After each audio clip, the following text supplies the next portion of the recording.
ফাতেমা রে, ও ফাতেমা, আমি তোমার কাছে একটা খবর জানাইতে চাই। ও আব্বাজান, আপনি কি খবর জানাইবেন? আপনার কাছে জানতে চাই। মাইয়ারা তো বাবারে বেশি ভালোবাসে, ছেলেরা মারে বেশি ভালোবাসে। ফাতেমা চোখের পানি যারা কয়, বাবা, ও বাবা, আপনি কি বলবেন বলেন না রে আব্বা, এতদিন হয়ে গেছে আপনি তো আমারে কোনো কথাও বলেন না। অসুস্থ অবস্থায় আপনি আপনার হুজরা মুবারকের মধ্যে শুয়ে থাকেন।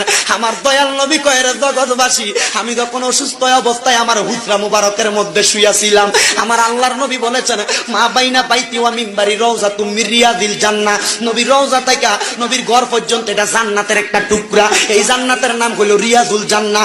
আমার দয়াল নবী কয়, এই উম্মতের দলেরা, আমি নামাজ যখন পড়তো মদিনার ভিতরে মানুষেরা, আমি আমার ঘর মুবারকের মধ্যে শুয়েছিলাম। শুয়ে থাকা অবস্থায় আমি জানালার পর্দাটা সরাইয়া দেখি আমার আবু বকর ইমামতি করে রে। আমি নবী চোখের পানিগুলা পালায়া কই, ফাতেমা রে,